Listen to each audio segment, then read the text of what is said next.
Hollywood has always been political, always been on the left, but in the last year and a half or so, things have spun completely out of control. A political movement has become a revolution, and like all revolutions, it is eating itself.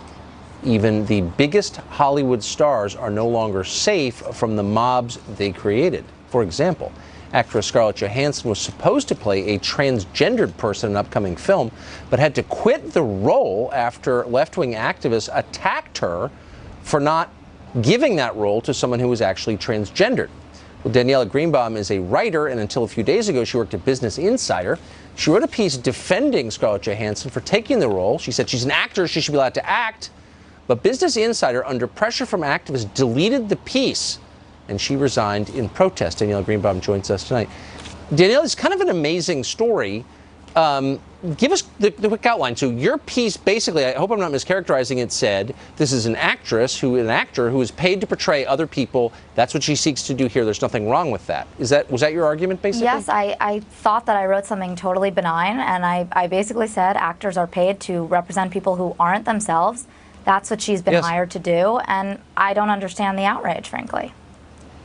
Well, I mean, it's sort of an unimpeachable point.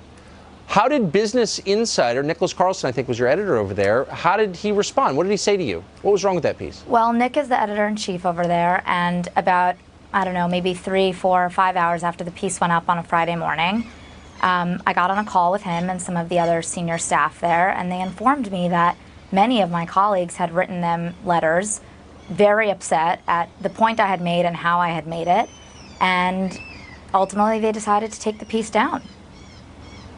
What were they upset about? I mean, did they have a case against your point?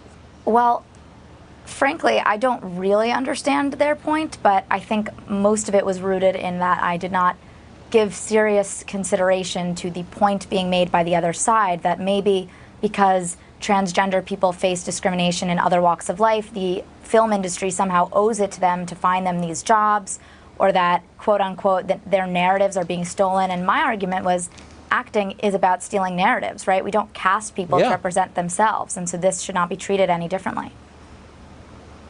So did they ever fully flesh out their point of view, or was it just the kind of sense that you'd violated some rule that decent people don't violate?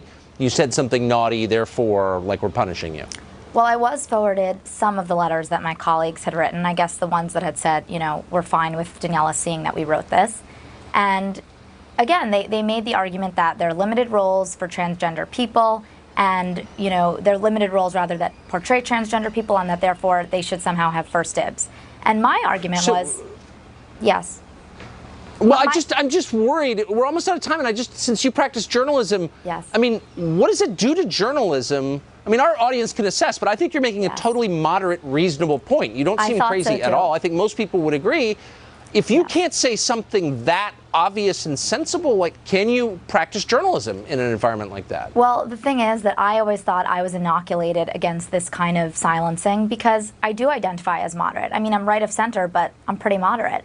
And so I was naive to think that I was sort of immune from this kind of attack. But the reality is that each victory that this mob claims just strengthens them and reminds them of their own strength. And so I don't think anyone is safe from this kind of attack. That's exactly right. That's a really smart point. Godspeed. I hope you find employment somewhere much better than Business Insider. Thank you, Daniella.